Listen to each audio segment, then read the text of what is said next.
जय भीम, वंदे मातरम। नमस्कार बच्चों, कैसे हो आप लोग। उम्मीद है आप लोग शानदार, जानदार, ज़बरदस्त होंगे। आपकी पढ़ाई निरंतर चल रही होगी। आज की क्लास में हम पढ़ेंगे पदार्थों द्रव्यों के समान गुण। ये भौतिक विज्ञान का दूसरा टॉपिक है, पदार्थ के प्रत्यास्थ गुण। विरूपक बल वह बल जो वस्तु की आकृति एवं आकार बदलने की क्षमता रखता है।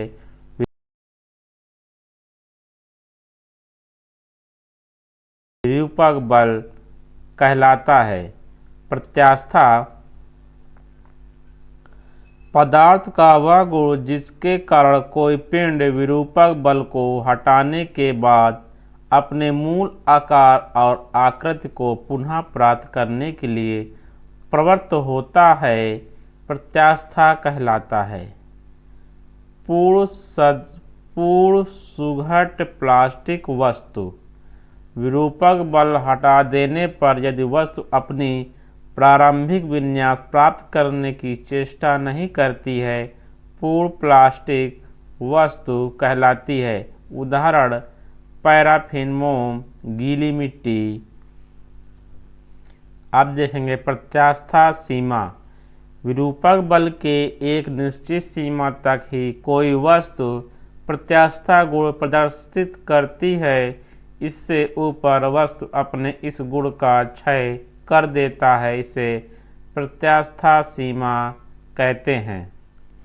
प्रतिबल प्रति एकांक क्षेत्रफल पर प्रत्यानयन बल को प्रतिबल कहते हैं। यह एक अदिश राशि है, मात्रक न्यूटन मीटर स्क्वायर या पास्कल। विमाएं mLT की पावर -1 T की पावर 2 T स्क्वायर।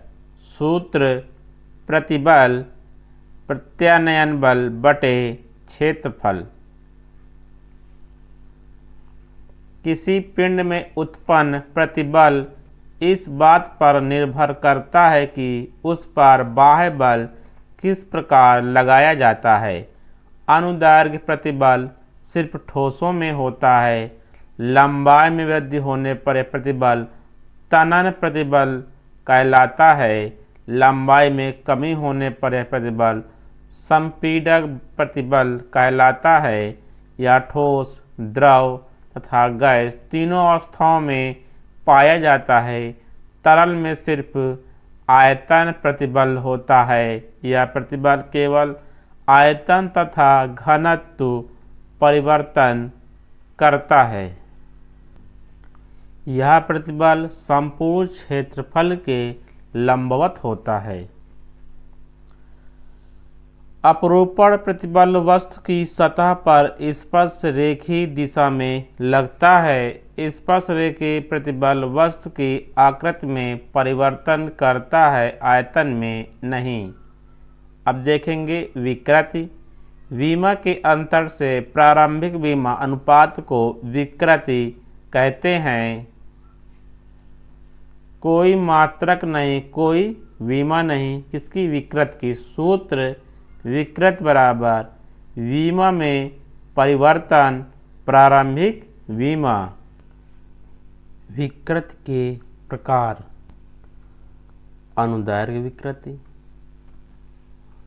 आयतन विकृति, अपरूपण विकृति। याद रखने योग्य बातें। रबड़ की अपेक्षा सीसा अधिक प्रत्यास्थ है, क्योंकि इसके एकांक क्षेत्रफल पर लगने वाले बल के कारण शीशे में उत्पन्न विकृति रबर से उत्पन्न विकृति के सापेक्ष बहुत कम होती है। जल की प्रत्यास्था वायु से अधिक होती है। यदि विभिन्न पदार्थों की ठोस गोलियां बनाकर समान ऊंचाई से किसी कठोर फर्श पर गिराएं, तो फर्श से टकराने पर जिस पदार्थ की गोली अधिक ऊंची उठेगी वह उतनी ही प्रत्यास्थ होगी। रबड़ की गोली, गीली मिट्टी की गोली तथा हाथी दांत की गोली आदि में हाथी दांत की गोली अधिक प्रत्यास्थ होगी। शुद्ध लोहा लचीला होता है, प्रत्यास्थ नहीं। इस्पात लचीला तथा प्रत्यास्थ दोनों होती है। रबर की अपेक्षा इस्पात अधिक प्रत्यास्थ होता है। आघात शुद्ध लोहा लचीला होता है, प्रत्यास्थ नहीं। इस्पात लचीला तथा प्रत्यास्थ दोनों होता है। रबर की अपेक्षा इस्पात अधिक प्रत्यास्थ होता है। आघात अवशोषक मुख्यतः स्टील के बने होते हैं क्योंकि इनकी प्रत्यास्थता उच्च होती है। रबर की गोली मिट्टी और प्लास्टिक की तुलना में स्टील अधिक प्रत्यास्थ होती है क्योंकि यह बहुत आसानी से विकृत हो जाती है। प्रत्यास्थता के गुणों के आधार पर पदार्थों के वर्गीकरण। तन्य पदार्थ, इन पदार्थों की प्लास्टिक परास अधिक होती है। ये आसानी से किसी भी प्रकार में परिवर्तित किए जा सकते हैं तथा इनके पतले तार भी खींचे जा सकते हैं। उदाहरण सीसा, तांबा, एल्यूमीनियम, माइल्ड स्टील आदि। स्प्रिंग तथा सीटों में तन्य पदार्थ प्रयोग किए जाते हैं। भंगुर पदार्थ, इन पदार्थों की प्लास्टिक परास कम होती है तथा ये प्रत्यास्थता की सीमा को पार करते ही टूट जाते हैं। उदाहरण कांच, उच्च कार्बन स्टील, ढलवा लोहा आदि। हुक का नियम और प्रत्यास्थता गुणांक। इस नियम के अनुसार प्रत्यास्थता सीमा के अंदर प्रतिबल विकृत के सीधे आनुपातिक होता है। प्रतिबल विकृत इस प्रतिबल बटे विकृति स्थिरांक प्रत्यास्थता गुणांक। प्रत्यास्थता गुणांक यंग गुणांक, आयतन गुणांक या अवरूपण गुणांक। प्रत्यास्थता गुणांक का मान वस्तु की विकृत एवं उसके विकृत करने की विधा पर निर्भर करता है। इसका मान वस्तु के ताप पर भी निर्भर करता है। इसका मान वस्तु की विमाएँ जैसे लंबाई, आयतन पर स्वतंत्र होता है। प्रत्यास्थता गुणांक के प्रकार। प्रत्यास्थता गुणांक तीन प्रकार के होते हैं। यंग प्रत्यास्थता गुणांक, यंग्स मॉडुलस इलेक्ट्रिसिटी। प्रत्यास्थता सीमा के अंदर अनुदायक प्रतिबल तनन या संपीडक और अनुदायक विकृति के अनुपात के यंग प्रत्यास्थता गुणांक कहा जाता है। इसे Y से निरूपित किया जाता है तथा इसका मात्रक न्यूटन प्रति मीटर स्क्वायर या पास्कल होता है। जहाँ प्रतिबल स्ट्रीट L विकृति FL बटे A गुणे डेल्टा L। आरोपण या दृढ़ता गुणांक इसे कैपिटल G या नीटा से निरूपित करते हैं। इसका मात्रक न्यूटन प्रति मीटर स्क्वायर या पास्कल व वीमा। आयतन प्रत्यास्थता गुणांक। प्रत्यास्थता इसे कैपिटल K से निरूपित किया जाता है तथा इसका मात्रक न्यूटन मीटर स्क्वायर व वीमा ml की पावर -1 t की पावर -2 होती है। आयतन गुणांक के व्युत्क्रम को संपीड़ितता का कहा जाता है। आयतन प्रत्यास्थता गुणांक अभिलंब प्रतिबल बटे आयतन विकृति। जहाँ ऋणात्मक चिन्ह बताता है कि दाब में वृद्धि करने पर आयतन में कमी आती है। संपीड़ितता कंप्रेसिबिलिटी 1/b। दृढ़ता गुणांक अनुरूपण प्रतिबल बटे अनुरूपण विकृति। याद रखने योग्य बातें। यंग का गुणांक को ठोस पदार्थों के लिए परिभाषित किया जाता है। आयतन गुणांक को सभी प्रकार के पदार्थों ठोस, तरल और गैस के लिए परिभाषित किया जाता है। धातु के लिए यंग का गुणांक की मात्रा बड़ी होती है। पीटने या पीसने से क्रिस्टल ग्रेन छोटी इकाइयों में विभक्त हो जाते हैं, जिससे पदार्थ की प्रत्यास्थता बढ़ जाती है।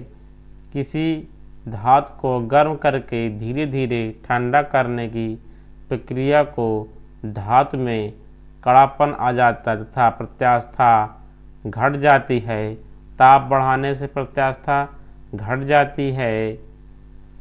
अशुद्धियाँ अपने विकृति के अनुसार प्रत्यास्थता को घटा या बढ़ा देती हैं। जिस वस्तु को विमाओं के परिवर्तन के लिए जितने अधिक विरूपक बल की आवश्यकता होगी वह अधिक प्रत्यास्थ होगा। आयतन प्रत्यास्थता गुणांक सर्वाधिक ठोस, उसके बाद द्रव एवं गैस का होता है। सभी प्रत्यास्थता गुणांक का मात्रा एवं विमा समान होती है। न्यूटन प्रति मीटर स्क्वायर ml की पावर -1 T की पावर -2। तरल के यांत्रिक गुण। द्रव और गैस प्रवाहित हो सकते हैं, इसलिए इन्हें तरल कहा जाता है। दाब, प्रोध और दाब। प्रोध सतह पर लंबवत रूप से काम करने वाले बल को प्रोध कहा जाता है। यह एक सदिश राशि है। मात्रा न्यूटन। दाब सतह पर प्रति इकाई क्षेत्रफल पर काम करने वाला बल। सूत्र बल बटे क्षेत्रफल या प्रोध बटे क्षेत्रफल। वायुमंडलीय दाब F बटे A, जहाँ G गुरुत्वीय त्वरण और H ऊंचाई, P घनत्व। मात्रा न्यूटन प्रति मीटर स्क्वायर या पास्कल। 1 सेंटीमीटर पारा दाब 1.33 × 10 की पावर 3 पास्कल 1 बार।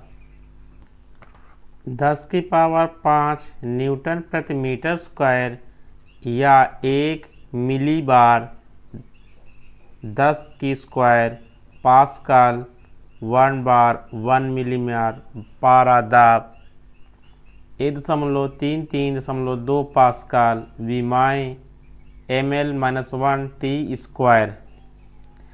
यह एक सदिश राशि है। वायुमंडलीय दाब की गणना सर्वप्रथम वान ग्यूरिक ने की थी। अधिक ऊंचाई पर वायुमंडलीय दाब समुद्र सतह की तुलना में कम होता है। दाब के कुछ अनुप्रयोग। बैग और सूटकेस चौड़े हैंडल साथ दिए जाते हैं। रेलवे लाइन बड़े आकार के लकड़ी, लोहे या सीमेंट स्टीपर पर बिछाई जाती हैं। रेतीली जमीनें पर नंगे पांव चलना मुश्किल है। एक तेज चाकू जिसे चाकू से बेहतर काटता है। भारी वाहनों के पहिया के टायर काफ़ी चौड़े होते हैं। ऊंट के पैर के तलवे चौड़े होने के कारण ऊंट रेगिस्तान में आसानी से चल सकता है। गोताखोरों को जल के अंदर से बाहर धीरे धीरे खींचा जाता है। एक आदमी जो रेलवे स्टेशन पर खड़ा है, तेज चलने वाली हवा के दाब में अंतर के कारण तेजी से आती हुई ट्रेन की ओर आकर्षण बल अनुभव करता है। पानी पहाड़ियों पर कम तापमान पर उबल जाता है क्योंकि पहाड़ियों पर वायु दाब में कमी आ जाती है। बांध की दीवार को ऊपर की तुलना में नीचे से मोटा बनाया जाता है क्योंकि दीवार पर लगाया गया दाब गहराई के साथ बढ़ता है। गैस से भरे गुब्बारे को कील की अपेक्षा सुई से फोड़ना आसान होता है क्योंकि सुई गुब्बारे पर कील से अधिक दाब लगाती है। पानी और बर्फ के क्रिस्टल 0 डिग्री सेल्सियस पर संतुलन में होते हैं। जब इस निकाय पर दाब डाला जाता है तो अधिक बर्फ पानी बन जाती है। वैक्यूम क्लीनर दाब के अंतर के सिद्धांत पर कार्य करता है। चंद्रमा पर यह बिल्कुल कार्य नहीं करेगा। जब गर्म हवा ऊपर उठती है वहाँ वायुमंडल कम होता है। जब कंपन करने वाली वस्तु आगे बढ़ती है तो यह माध्यम में उच्च दबाव का एक क्षेत्र बनाती है जिसे संपीड़न कहा जाता है। माइक्रोवेव में सीलबंद पाउच में जमे हुए खाद्य पदार्थों को गर्म करने पर उसमें छिद्र किया जाता है जिससे भाप के दाब से पाउच को फटने से बचाया जा सके। बेल जार के अंदर एक बैरोमीटर रखा जाता है। जार से हवा धीरे धीरे बाहर निकाली जाती है। पारा का स्तर बढ़ने लगता है। हवा की गति बढ़ने के साथ साथ हवा का दाब कम हो जाता है। दाब में जितना अधिक अंतर होता है हवा उतनी ही तेजी से चलती है। वायुमंडलीय दाब एटमॉस्फेयर। वायुमंडल द्वारा लगाए गए दाब को वायुमंडलीय दाब कहते हैं। ऊंचाई में वृद्धि के साथ वायुमंडलीय दाब कम हो जाता है। एक एटमॉस्फेयर 1.01 × 10⁵ पास्कल या 1.01 बार या 760 टॉर। यदि बैरोमीटर की रीडिंग धीरे धीरे गिरती है तो यह संकेत है वर्षा। यदि बैरोमीटर की रीडिंग अचानक गिरती है तो यह संकेत है तूफान। बैरोमीटर की रीडिंग में धीमी वृद्धि करती है तो यह संकेत है साफ मौसम। वायुमंडलीय दाब पर आधारित कुछ उदाहरण। यात्री का फाउंटेन पेन ऊंचाई पर हवाई जहाज में लीक हो जाता है। पहाड़ पर खाना बनाना मुश्किल होता है। अधिक ऊंचाई पर वस्तु का रक्तचाप बढ़ जाता है जिससे कारण ऊंचे पर्वतीय क्षेत्रों में नाक से खून बहने लगता है। कम वायु दाब के कारण अधिक ऊंचाई पर सांस लेना मुश्किल होता है। पहाड़ की चोटी पर कम दबाव के कारण चावल पकाना मुश्किल होता है क्योंकि वायुमंडलीय दाब कम होता है। द्रव स्थैतिक दाब, द्रव के अंदर दाब। यदि वायुमंडलीय दाब P हो तो P घनत्व वाले द्रव की सतह से ऊंचाई पर जाने पर द्रव स्थैतिक दाब होगा। पानी के तल से गहराई घटाने पर द्रव द्वारा लगाया गया दाब घटता है। पानी के तल से गहराई बढ़ाने पर द्रव द्वारा लगाया गया दाब बढ़ता है। द्रव के अंदर किसी वस्तु पर द्रव स्थैतिक दाब निर्भर करता है। द्रव की सतह से लंबवत गहराई पर गुरुत्वीय त्वरण द्रव की प्रकृति अर्थात घनत्व पर द्रव के अंदर किसी बिंदु पर द्रव स्थैतिक दाब स्वतंत्र रहता है। द्रव की मात्रा पात्र का आकार अर्थात अनुप्रस्थ काट का क्षेत्रफल से दिया गया। द्रव विभिन्न आकार के पात्रों के समान ऊंचाई तक भरे जाएं तो पात्रों के तल पर दाब समान होगा। जबकि विभिन्न पात्रों में द्रव का आयतन एवं भार भिन्न भिन्न होगा लेकिन किसी तरल पदार्थ में एक ही तल पर उपस्थित सभी बिंदुओं पर दाब समान होगा। यदि नहीं तो दाब अंतर के कारण द्रव विराम की स्थिति में नहीं हो सकता। द्रव स्थैतिक दाब एवं वायुमंडलीय दाब के बीच का अंतर गेज दाब कहलाता है। गेज दाब बराबर द्रव का दाब घनत्व पर निर्भर करता है जिसके कारण द्रव के घनत्व के अधिक होने पर दाब अधिक होता है। द्रव दाब के नियम। द्रव के भीतर एक क्षैतिज तल पर स्थित सभी बिंदुओं पर द्रव दाब समान रहता है। द्रव के भीतर किसी बिंदु पर द्रव का दाब सभी दिशाओं में समान होता है। द्रव द्वारा लगाया गया दाब सदैव द्रव के संपर्क वाली सतह के लंबवत होता है। द्रव के भीतर किसी बिंदु पर द्रव दाब द्रव की सतह के आकार व क्षेत्रफल पर निर्भर नहीं करता। किसी द्रव पर द्रव का दाब द्रव के घनत्व के अनुक्रमानुपाती होता है। गलनांक और क्वथनांक पर दाब का प्रभाव। गलनांक पर गर्म करने पर जिन पदार्थों का आयतन बढ़ता है, दाब बढ़ने पर उनका गलनांक बढ़ जाता है। जैसा मोम, घी आदि। गर्म करने पर जिन पदार्थों का आयतन घटता है, दाब बढ़ाने पर उनका गलनांक घट जाता है। जैसे बर्फ। क्वथनांक दाब के बढ़ने पर सभी द्रव का क्वथनांक बढ़ जाता है। प्रेशर कुकर में खाना जल्दी पकता है क्योंकि उसमें उच्च तापमान जल्द ही प्राप्त हो जाता है। पास्कल का नियम। किसी संलग्न द्रव पर लगाया गया दाब द्रव के प्रत्येक भाग में समान रूप से संचारित हो जाता है। यदि गुरुत्व प्रभाव नगण्य हो तो पात्र में रखे द्रव के किसी एक बिंदु पर दाब बढ़ाने पर दाब द्रव के सभी बिंदुओं एवं पात्र के दीवारों पर समान रूप से संचारित होता है। यह नियम द्रव्यों का गैसों में दाब के संचरण के सिद्धांत का भी वर्णन करता है। यह द्रव्यों की स्थिरता में लागू किया जाता है। अनुप्रयोग। स्कूबा डाइविंग के लिए खिलाड़ियों को पास्कल के नियम का ज्ञान होना चाहिए। उदाहरण: द्रव चालित लिफ्ट, द्रव चालित प्रेस, द्रव चालित ब्रेक, द्रव चालित मशीन, शक्ति डोर, शक्ति खिड़की। घनत्व। किसी पदार्थ के द्रव्यमान प्रति इकाई आयतन को घनत्व कहते हैं। मात्रक SI